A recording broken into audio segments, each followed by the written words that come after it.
ye shall know the truth, and the truth shall make you free. The Herald of Truth broadcast is on the air, a program of spirit and truth dedicated to teaching the way of God more perfectly.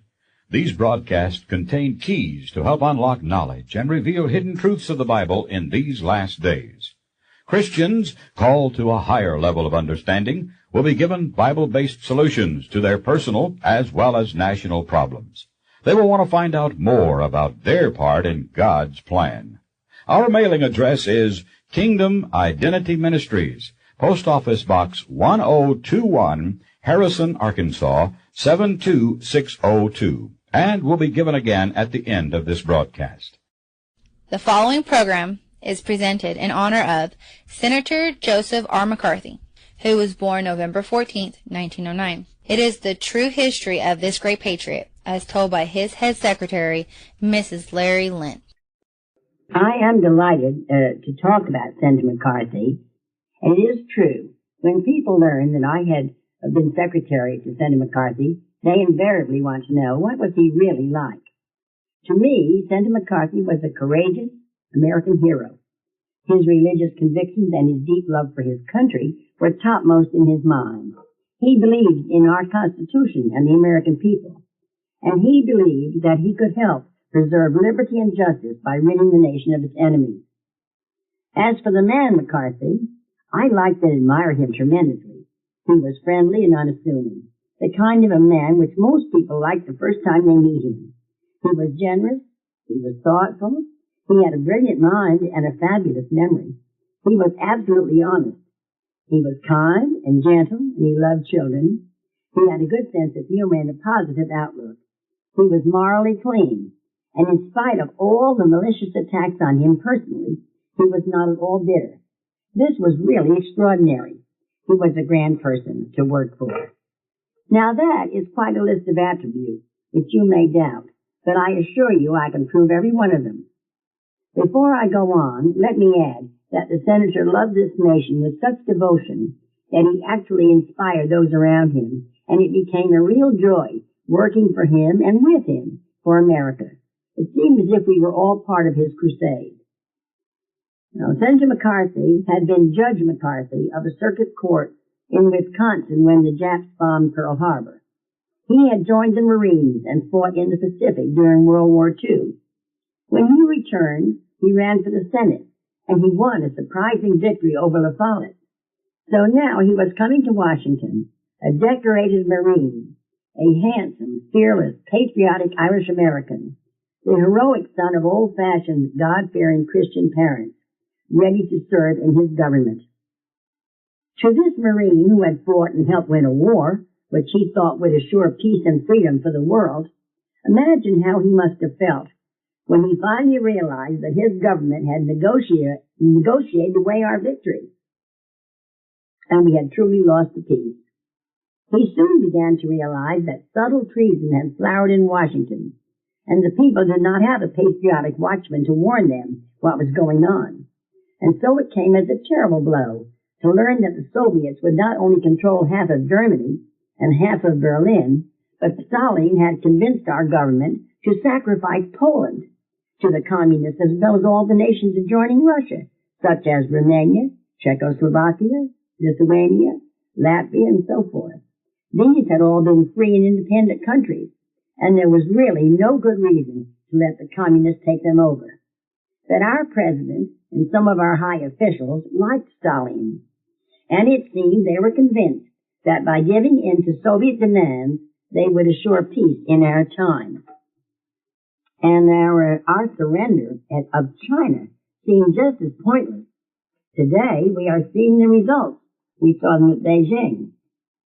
Now, once, when the senator was reminiscing about some interesting experience in the Pacific, he commented, let me quote him, "I came to know the Pacific and the coast of Asia as well as I did my dad's farm when I was a boy.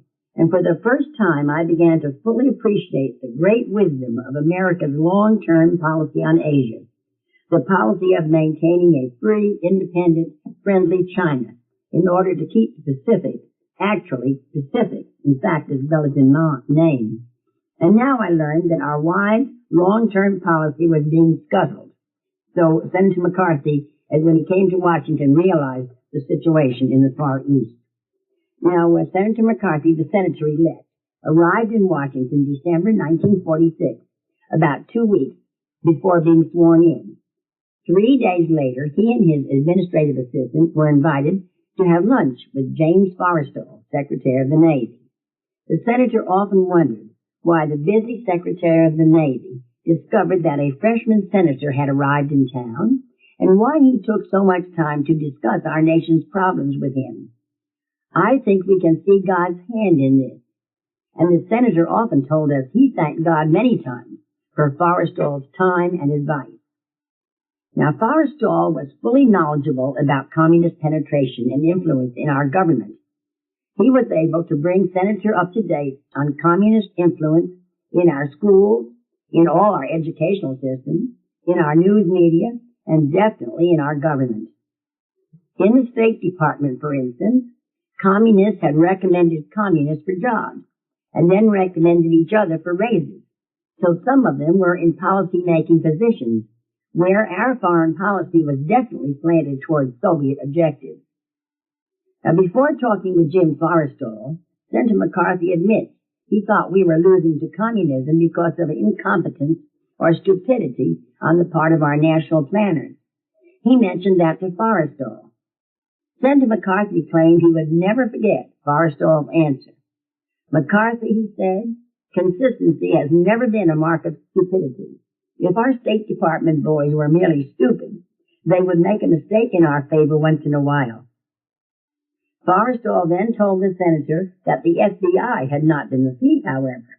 All during the 30s and 40s, they had continued investigations of subversion and had copious files on communist infiltration into American government, but no way to bring it to the attention of the people, and no authority to remove traitors from government.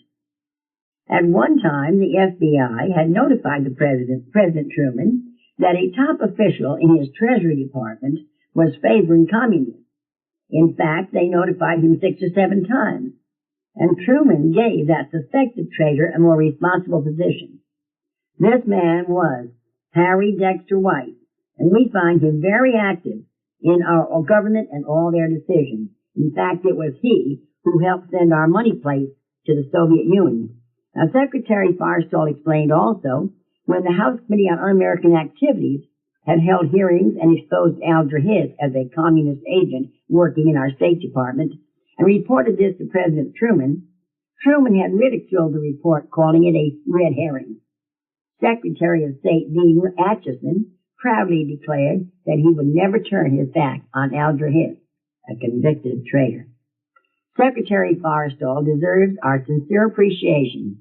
He did his task well. He informed Senator McCarthy of the dangers our nation faced. He furnished names and places and inspired the young senator to begin his crusade. It wasn't long before Forrestal fell or was pushed to his death from the Bethesda Naval Hospital. The Secretary of the Navy had challenged him, and Senator McCarthy was a fighter. Let's let Senator McCarthy tell about the beginning of his crusade in his own words. He said, "When I took on my duties as a senator, I discovered that certain outstanding senators and congressmen for years had been intelligently trying to alert the American people. Unfortunately, when they clearly and intelligently presented a picture of incompetence or treason, which should have commanded banner headlines in every newspaper, the story was found, if at all, hidden in the want ad. I witnessed the frustration of those honest, intelligent, loyal Americans who were attempting to expose our suicidal foreign policy. Day after day I came into contact with convincing evidence of treason. Obviously, unless the public was aroused, the downward course upon which we were embarked would continue and at an accelerated pace. But what puzzled the senator was how to alert the American people. He became convinced that the American people could not be awakened by merely a discussion of traitorous policies generally. The men who made those policies, the specific traitors, or the dupes, well-meaning as they might be, had to be exposed. Foreign policy, after all, does not just happen. It is carefully planned by men with faces and names. Those faces and names had to be exposed. Senator McCarthy decided it did but little good to argue about changing our suicidal foreign policy so long as the men in charge of forming that policy were in the camp of the enemy. The change which had to be made if this country was to live was a change of the experts. The experts who had so expertly sold out China and Poland without the American people realizing what was happening. Day after day, Senator McCarthy admitted he came into contact with additional evidences of treason. More and more government employees were coming to him reporting suspicious activities in their department.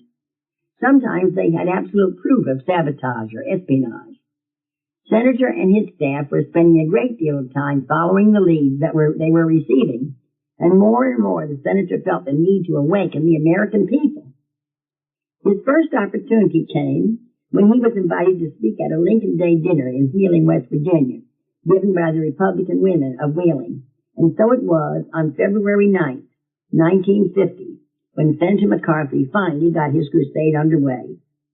He began his speech with the statement that today we are engaged in a final, all-out battle between communism and Christianity. He charged the communists with treason, threatened them all with exposure if they remained in our government. He declared he had the names of 57 communists working in our State Department. He also showed the copy of a letter written some time ago by Secretary of State Burns, stating that there had been 184 unfit persons employed in the State Department, and only 79 had been removed. Senator McCarthy pointed out this left 205 security risks still in our State Department. Senator did not know any of those 205, but he did have the names of the 57, which he had mentioned before, and he would be happy to give them to a loyalty board or some investigative committee for an executive session. All of this information was to be sent to the President, suggesting that he ask the present Secretary of State, Dean Acheson, to give him the names of those subversives still in the State Department. There were three important results of that speech. First, the press gave it some publicity, ridiculing the charges, of course, but at least admitting they were made. Second, the Senate appointed a committee to investigate Senator McCarthy's charges. Thirdly, the Communist Party lost no time in coining the word McCarthyism as they commenced their ferocious attack on the senator and on anyone else who would dare join him, of course. Let's look first at the committee which the Senate had appointed to look into McCarthy's charges. Senator Tidings of Maryland was to be its chairman. We were disappointed at this choice, for we feared he would not be a friendly chairman, and our fears were correct. The first move of the Tidings Committee was to challenge the numbers Senator McCarthy had given. In fact, both the committee and the communists juggled the numbers and confused everyone. In those days, speeches were not taped, and Tidings sent one of his employees, Dan Buckley, down to Wheeling to check with people who had heard the senator. Now, when Dan Buckley returned with affidavits from all the people he could locate who had heard McCarthy's speech, everyone agreed with the numbers given by the senator in his report. This was definitely not the report the committee wanted. Dan was sent down to Wheeling again, this time accompanied by a senior member of the committee. I had coffee with Dan after his first trip to Wheeling, and he told me that Tidings had been absolutely furious at that report. Tidings was evidently determined to destroy the credibility of Senator McCarthy. When the second visit failed to indicate McCarthy had lied, the committee fired Dan Buckley. Now, at first I couldn't understand why some senators were so antagonistic toward my senator. I finally came to the conclusion that they were jealous and beginning to fear maybe the American people were going to wake up and wonder why their senator had failed to warn them. Sort of sinning by omission it was. I guess I was right, because the people of Maryland refused to re-elect Tidings the next time he ran, and several other senators, like Benton of Connecticut, lost their bids to return to the Senate after attacking Senator McCarthy. And now to the communist version of the word McCarthyism, which they had just coined. It was to be a dirty, hateful, disgusting word, meaning frightening attacks on innocent people, destroying their lives.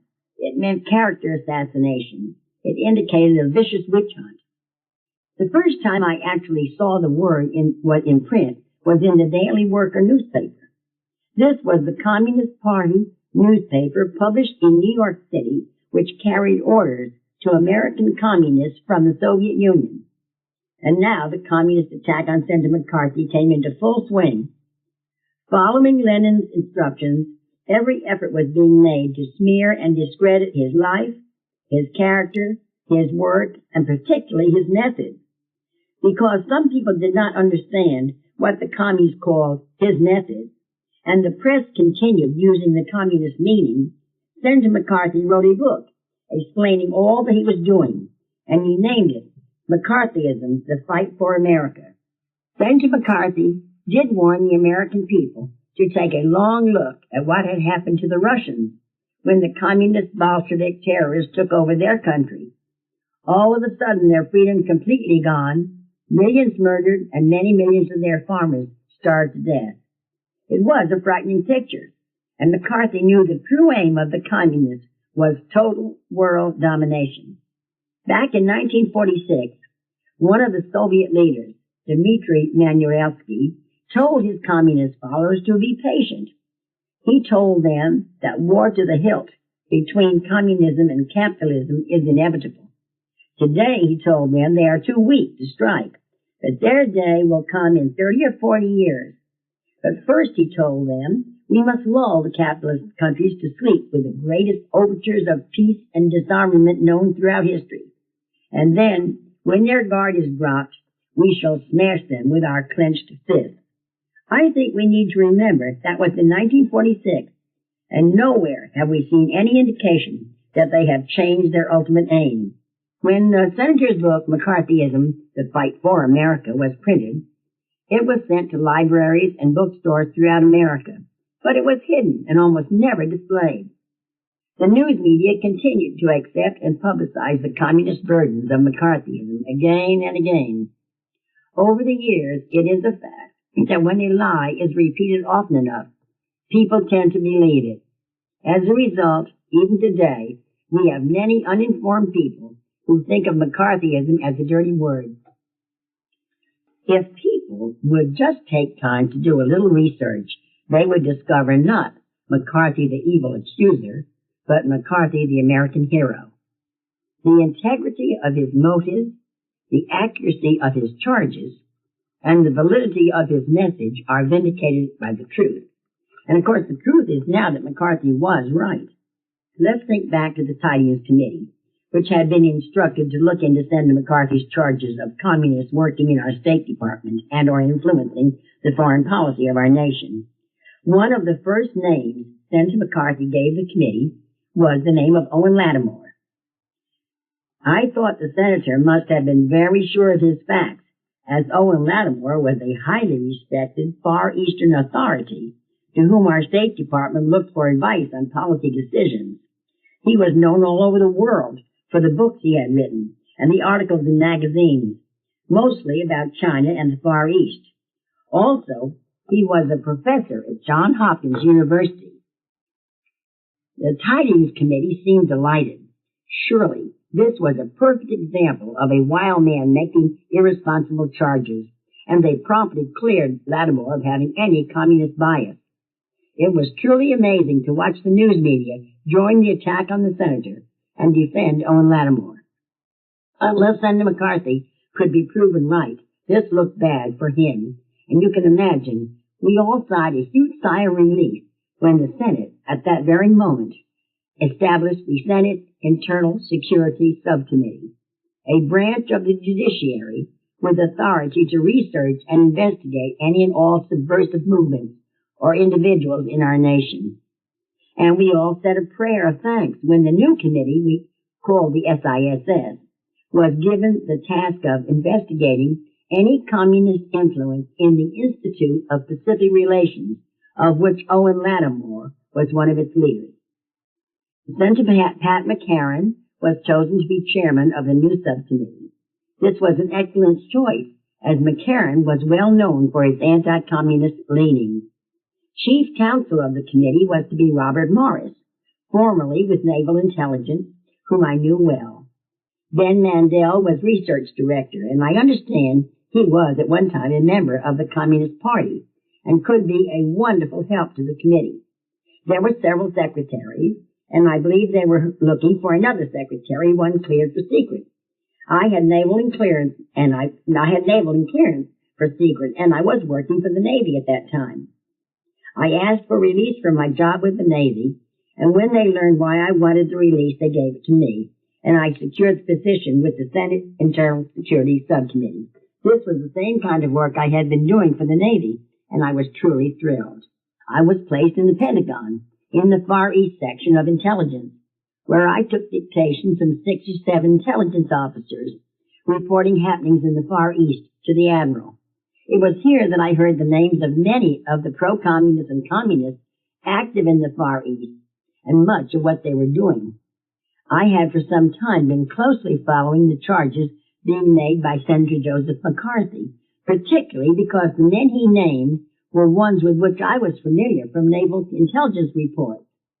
Senator McCarthy was not a member of the Internal Security Subcommittee and had no connection with it, with the exception that we were going to investigate a man he had charged as subversive.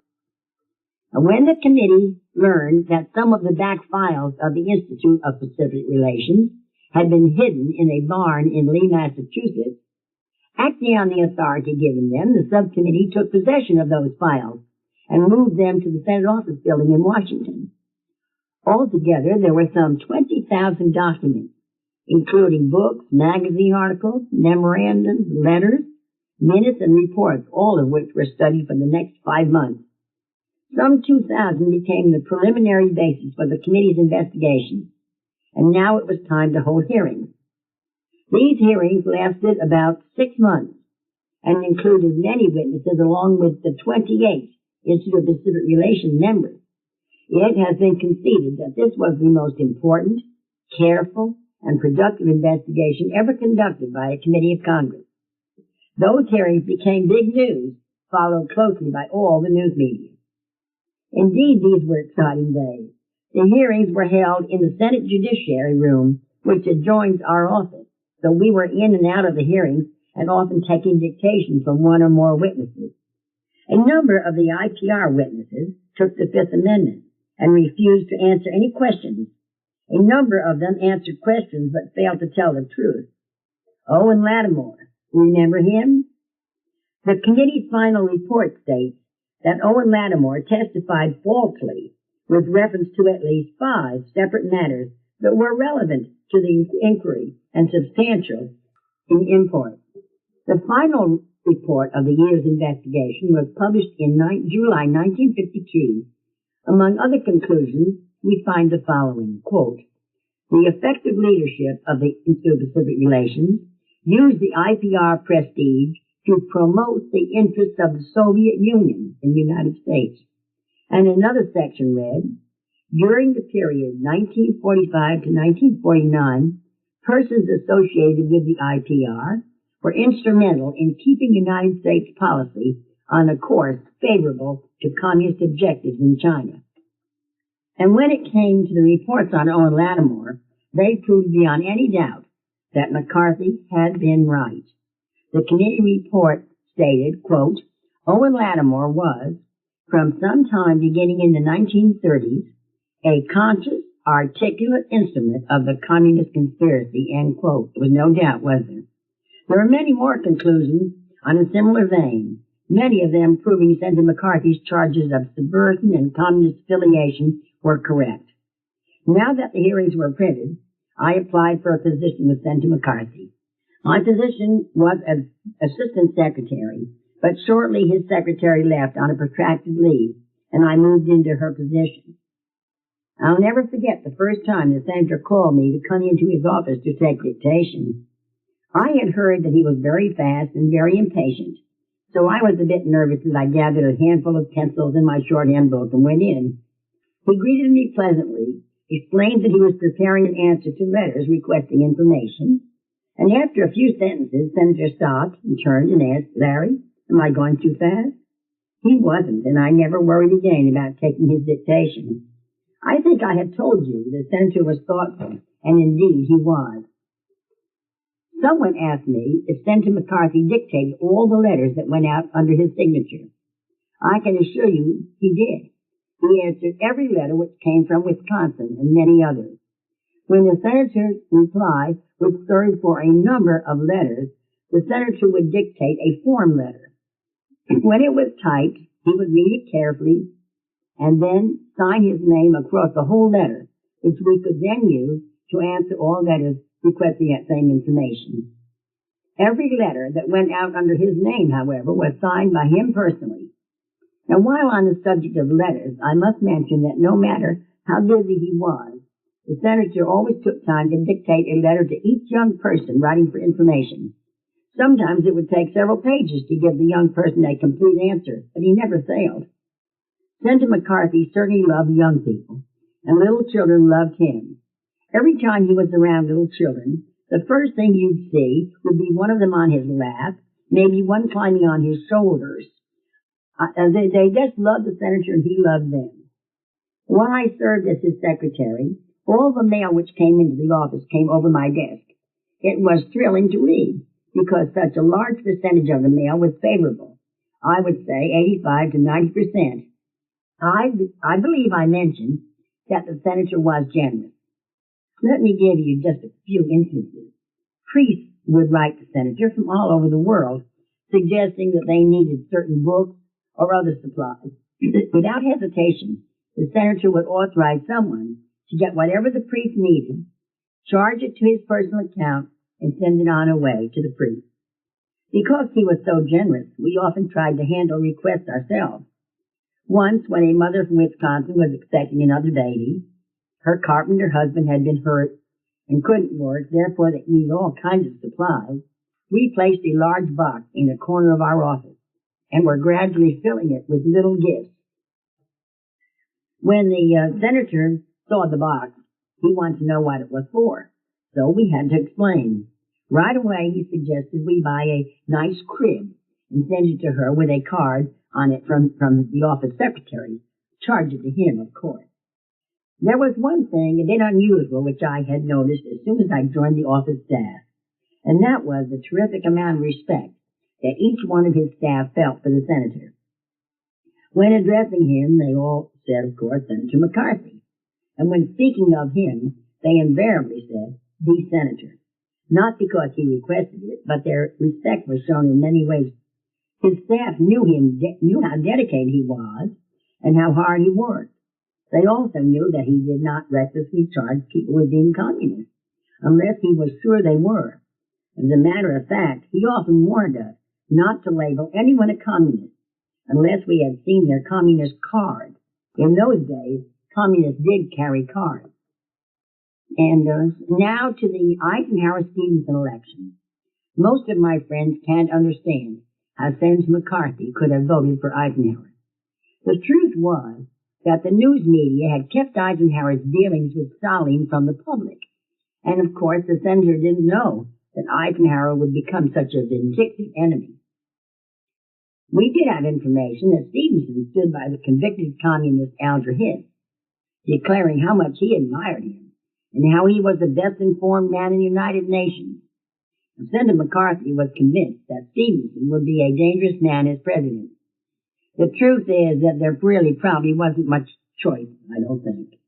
Well, to get back to Senator's speech, exposing Stevenson's record, when I went into his office to take dictation for that talk, there were a number of agents giving documents to the Senator and explaining their importance. If Senator McCarthy decided he would use a document, he dictated just what he would say in regard to that particular bit of information. He handed the document to me to be numbered.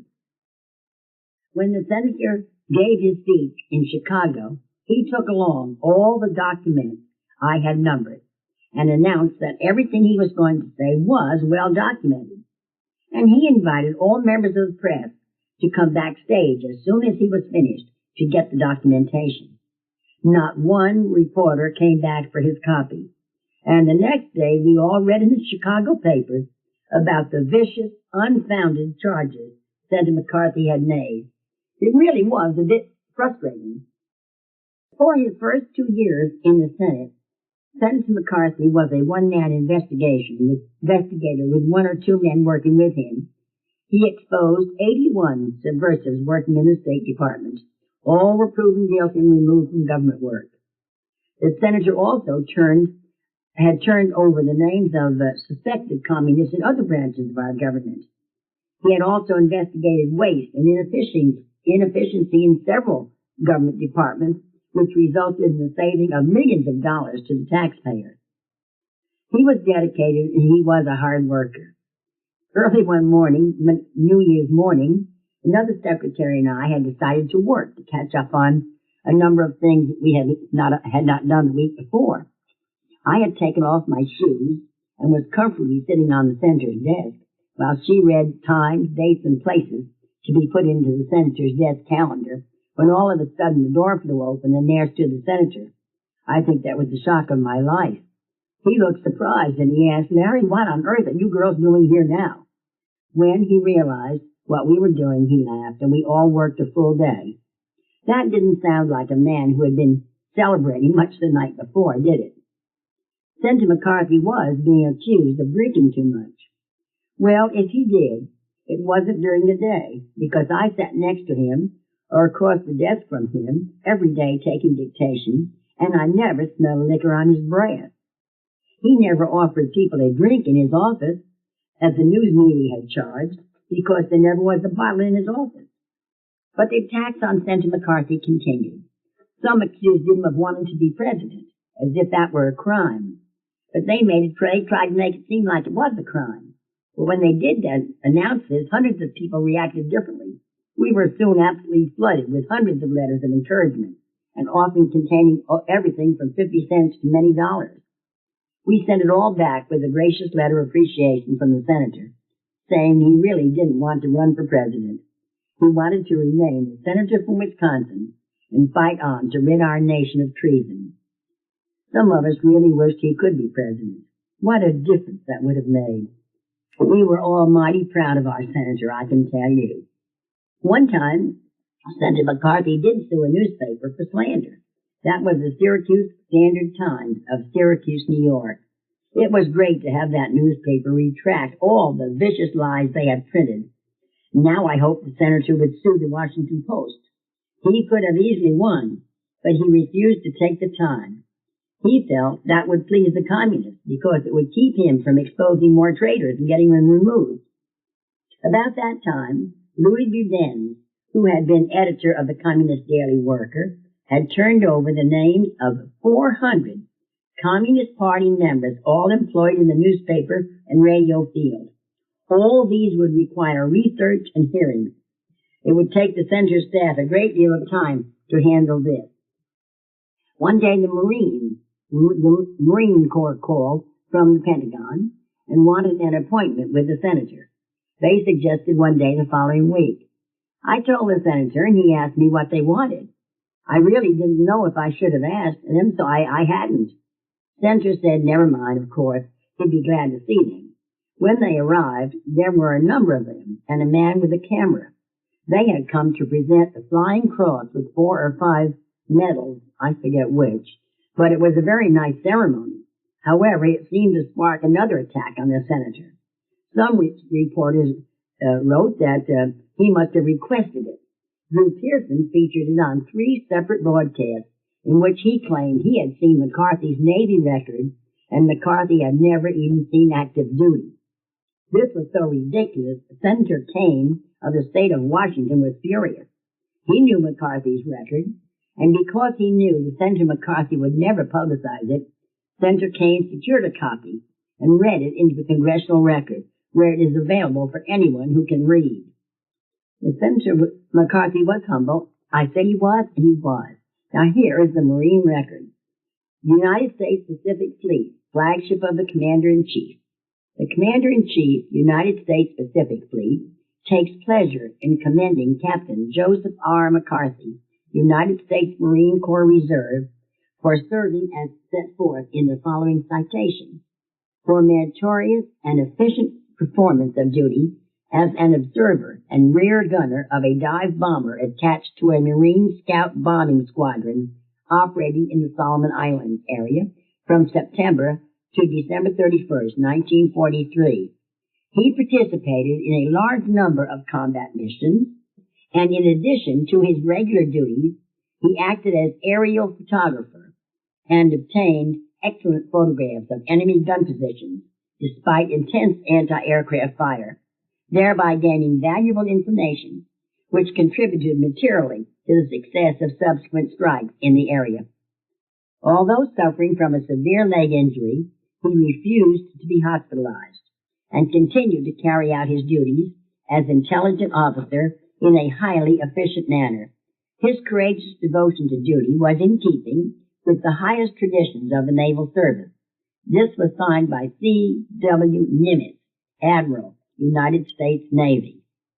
Now, I read that entire commendation because I believe some of you saw NBC's film entitled Tail Gunner Joe, supposedly portraying the life and character of Senator McCarthy. It was undoubtedly one of the most monstrous, diabolical distortions it has ever been my misfortune to see. One must wonder why they are still trying to destroy the memory of the great anti-communist senator. Do they want to make certain that another pro-Christian anti-communist fighter doesn't begin another crusade? The TV program Tail Gunner Joe not only ridiculed Senator McCarthy as a Marine shooting down coconuts, but they portrayed one untruthful act after another. In an obvious attempt to make the senator look irresponsible, they enacted a completely fictitious scene of him as a boy wrecking a truckload of chickens and then abandoning the truck, chickens, and all in the ditch. Disney producers of this show had been interested in the truth. It was all printed in the Wisconsin State Journal on July 16, 1946. Let's look at a few quotes from the journal.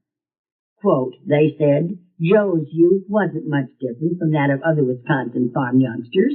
He worked in his dad's farm, and with $65 earned by working for an uncle in his spare time, Joe started a chicken farm.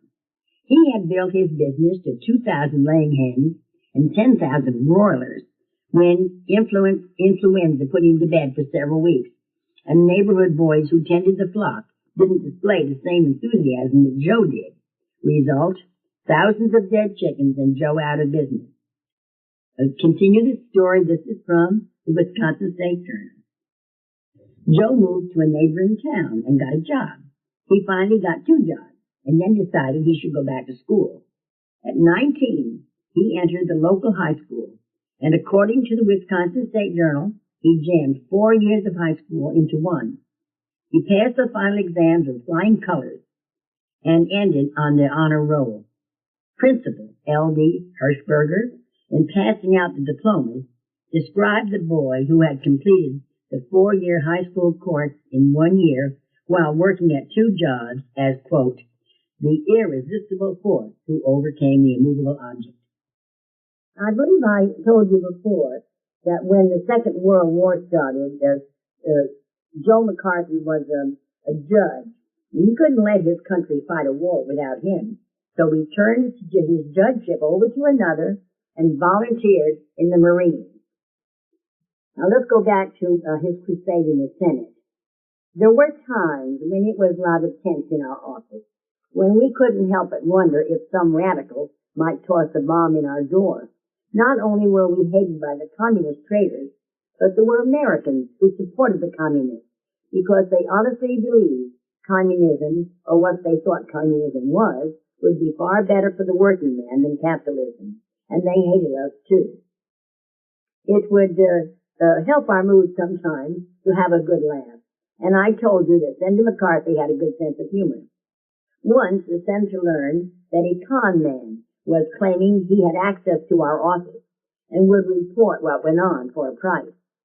Several groups started paying him. We learned that the ADA, the Americans for Democratic Action, some members of the Democrat Party, the Washington Post, and probably some other newspaper representatives were paying. I think the con man was Paul Hughes. I'm not sure. Anyway, this man furnished some fabulous tales of the events of our office, and he never, ever even opened our front door and came in. Some of the stories were drifted back to us, and they were hilarious. A taxi driver supplied more laughs. One afternoon, the senator took a taxi home, and when he stepped into the cab, the driver began telling him stories he had heard about what McCarthy was doing to hurt people. He evidently hadn't recognized the senator, who then kept encouraging him to tell another story and then another story. When they finally drove up to the senator's home, and the senator's car was out in front, the driver couldn't apologize enough, and they had a good laugh together. When Roy Cohn died of AIDS a year or so ago, a lot of people remembered that he had worked for Senator McCarthy, and they asked me how the senator could have hired such a person. In order to explain that, I must go back to the time Republican Eisenhower won the presidency, and all Republican senators took over the chairmanship of the Senate committee. Senator McCarthy became chairman of the Government Operations Committee and its Permanent Investigations Subcommittee. This gave him a tremendous boost, and as a matter of fact, I believe he held many more hearings than had ever been held by that committee. He had planned on Bob Morris coming over from Senate Internal Security Subcommittee to be his chief counsel. Senator Jenner, who was taking over the Senate Internal Security Subcommittee, was about to investigate some cases of subversion in the United Nations, and he needed Bob Morris. We were then without a chief counsel, and anti-communist lawyers were scarce. A number of people suggested Roy Cohn. Senator realized he was very young. He was also known as a liberal, but recently he had done a fine job prosecuting communists in New York. So Senator hired him, and I found myself Roy Cohn's secretary. From the beginning, there was serious friction between Roy and Bobby Kennedy, who was minority counsel. They used the same office spaces and the same secretaries. The first order that Roy gave me was to set up his office space, but the next was never to let Bobby have our best secretary. So from then on, when Bobby asked for Ruth, I had to tell him she was too busy or something and send him another girl from our pool of secretaries.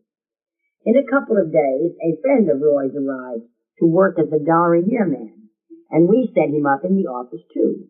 As soon as he got his phone, he called the Pentagon, trying to get the address of a soldier.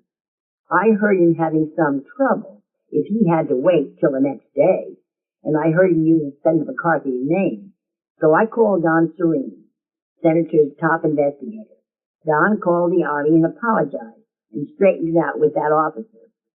This was the first brush those two young fellows had with the Army, but it was not the last, I'm sorry to say. Senator never criticized Roy. He always defended his employees. But I believe those two boys were the reason a lot of other senators turned against our committee, and I feel they did more harm than good in our crusade. I've also had many questions about the Army-McCarthy hearings. The first thing we need to remember was that this TV extravaganza was a trumped-up affair to stop McCarthy in his investigation of communists and traitors in our government. He was stepping on too many toes. Actually, the charges against Senator McCarthy were so falsely manufactured that even the Secretary of the Army, Robert Stevens, confessed that they were without substantial foundation. Those were his exact words. Millions of Americans who watched the hearings realized the senator was being harassed, and reports were that most listeners liked our senator and what he stood for. It was true that Roy Cohn had requested the Army allow his friend to remain near Washington after he was drafted, so he could work with the committee, but I'm not at all sure that the senator ever even asked. And then there was the Perez case. Senator had evidence proving Dr. Irving Perez, then Captain Perez in the Army of the United States, was a communist, and he was soliciting for the Communist Party, and Senator McCarthy so advised the Army. Instead of investigating or turning the case over to a loyalty board, The Army had given Perez a raise to major and an honorable discharge. Now this did infuriate the senator. However, none of this was worthy of such a waste of their taxpayers' money and the time of the men who could have spent their days better serving our nation than that ridiculous hearing. I think those hearings were a disgrace to our country. I have really only touched the surface of all the treason and stupidity that Senator McCarthy exposed. As a result of his investigations, many subversives were removed from our government, and I believe the communist timetable was set back many years. On Washington's birthday, 1956, arrangements were made for Senator McCarthy and Senator Jenner, to speak at Carnegie Hall, New York City. It was reported they had an overflow audience, but it was much more than that. We had arrived an hour in advance, and the hall was practically full already. Shortly, buses filled with cheering people, waving American flags and McCarthy banners, began to pull up at the entrance. So we had hundreds of patriots from Connecticut, Upper New York State, New Jersey, and I even noticed one from Rhode Island and other states. Hurriedly, loudspeakers were secured and put in place so that those out front could at least hear what was being said. It brought tears to many eyes to hear those cheers of approval, not only from those inside, but from all the buses parked along the curbs outside. For a couple of senators who were taking so much slander and abuse, it surely must have been an encouragement. I will never forget that afternoon. And I don't believe any of those who were there will either. For one thing, General Douglas MacArthur was honored. A lot of us already were aware that the American people loved General MacArthur. I was in the Senate when Truman recalled him. Never in the history of our nation has mail poured into the Senate post office in such tremendous quantities. The post office didn't close day or night for a spell. Sacks of letters were dumped on the floor of the senator's entrance hall. Each secretary was told to take 100 at a time, read them, and jot down how many for MacArthur and how many in favor of Truman recalling him. It was absolutely wonderful to read those letters because over 90% were furious at what Truman had done and praised General MacArthur. Some wished he could be president, and we all wished he could too. Senator McCarthy began his talk that day with praise of General MacArthur. I choose to make General MacArthur the focal point of my remarks tonight, he said, because on the one hand, he proved that America is still capable of producing men in the great tradition of George Washington. On the other hand, MacArthur's present exile is eloquent testimony to the fact that the reigning, liberal, bipartisan machine has also cast into exile the principles of national honor, national wisdom, and national freedom for which Washington stood. As McCarthy spoke, there was almost a religious fervor in the hall, and I heard a number of amens. What a lot of Christian patriots there were there to honor their new leaders. Senator McCarthy explained 14 mistakes our government had made in dealing with the Far East problem, mistakes which seriously injured our prestige and leadership, and he offered suggestions on how they should have been and now could be handled. I think you will be very interested in all of them, but I'll only take time to read 2 or 3. 1. In December 1945, he explained, the American government instructed the Chinese people that the only way to keep American friendship was to take communists into their government. George Catlett Marshall, General Marshall, went to China for our government and presented this ultimatum to them. Second, on January 1947, our government made good on the ultimatum. Chiang Kai-shek, the leader of the anti-communist Chinese forces, had refused to take communists into his government, and Truman had cut off all their supplies, and the communists then took over China. When I saw the tragic slaughter at Beijing, I couldn't help but feel ashamed for my country. As Lattimore had suggested, we should let China fall, but don't let it look like we pushed them, but we did. Then, on November 3rd, 1950, Senator McCarthy explained, The American armies were fighting in Korea, and they were attacked by Chinese communist troops. The American government ordered its military commanders not to bomb Chinese bases or supply lines, even though American troops were in danger of destruction. The reason given, this might bring China into the war. And believe it or not, our country had turned down the Chinese anti-communist forces' offer of 33,000 troops to help fight the Chinese communists and Korean communists. Also, and I don't suppose you read this in many history books, American forces were protecting the communist Chinese coast. The American fleet was ordered to protect Red China against the anti-communist nationalist raids, and our 7th Fleet was ordered to protect shipments of military supplies for the Red Chinese forces killing American boys. Senator McCarthy continued to explain all 14 errors he felt our government had made, and as the last case, he told them, let me quote from the senator's own report. His report was given.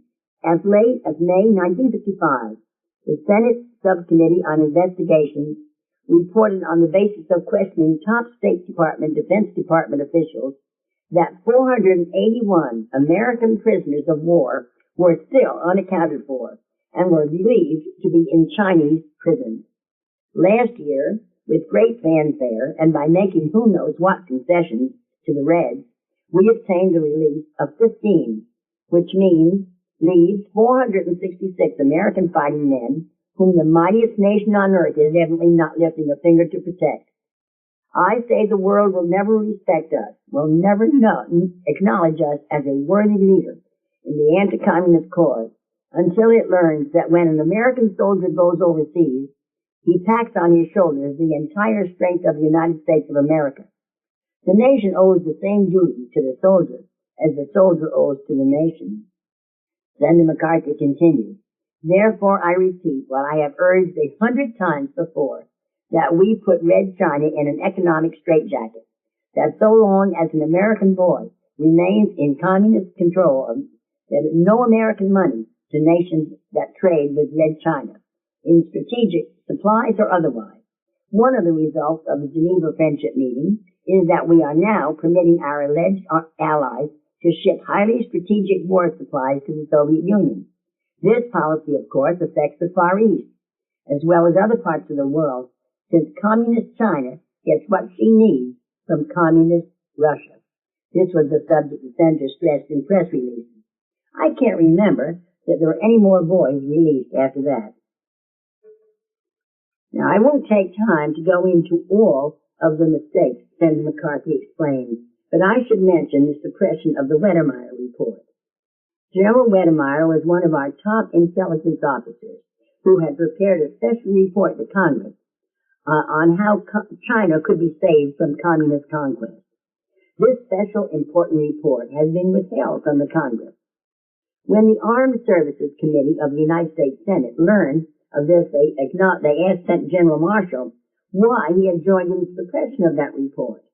Marshall replied, I did not join in the suppression of that report. I personally suppressed it. And Congress did not have that report to use in their making their decisions.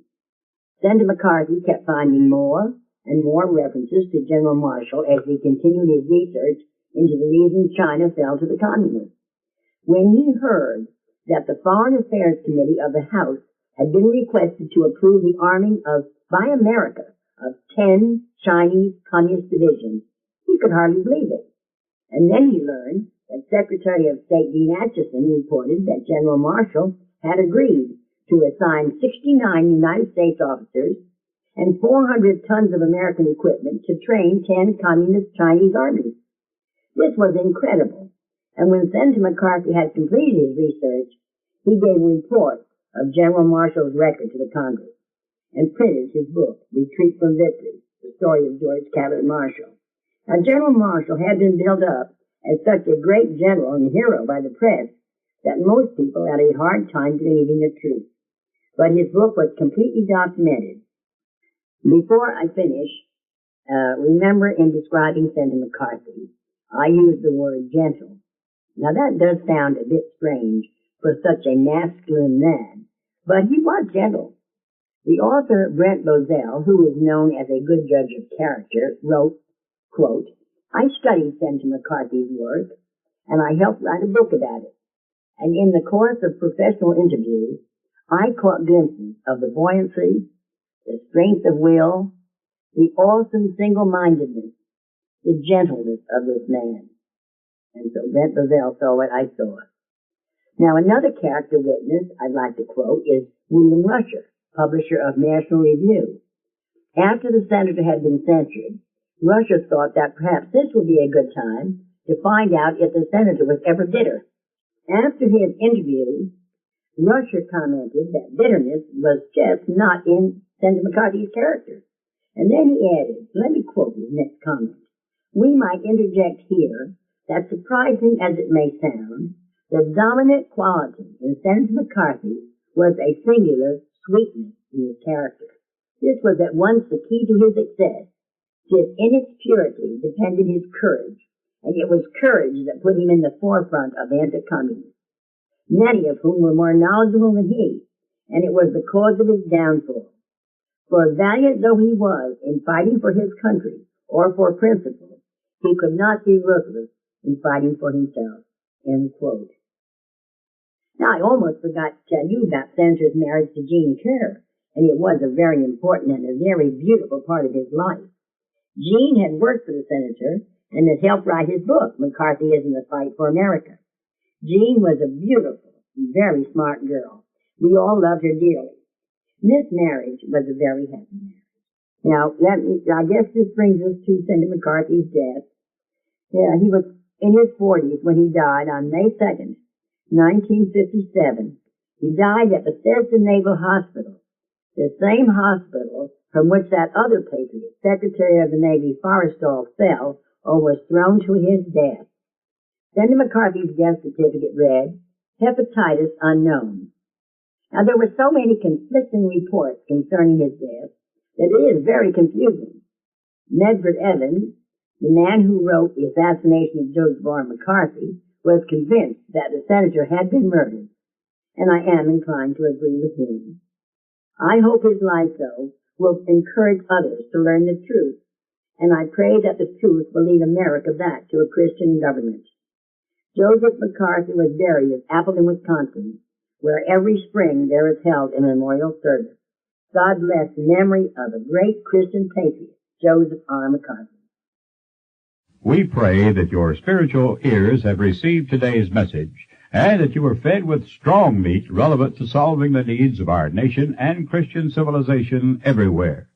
Herald of Truth is sponsored by Kingdom Identity Ministries through the financial support and prayers of listeners like you who love the truth of God's Word and want to see it broadcast throughout the land to awaken His people. If you would like a CD of today's message, tell us the date and station to which you are listening and send a donation to cover our costs plus help with radio time to Kingdom Identity Ministries, Post Office Box 1021, Harrison, Arkansas, 72602. We would appreciate donations made by our international listeners to be in U.S. funds. For a free introductory packet of information, including our doctrinal statement of beliefs, plus lists of books and tapes to aid you in your study of biblical truth, write Kingdom Identity Ministries, Post Office Box 1021, Harrison, Arkansas, 72602, USA. Or request this material by calling 870-741-1119. That's 870-741-1119. Visit our internet website by going to www.kingidentity.com. Type www.kingidentity.com.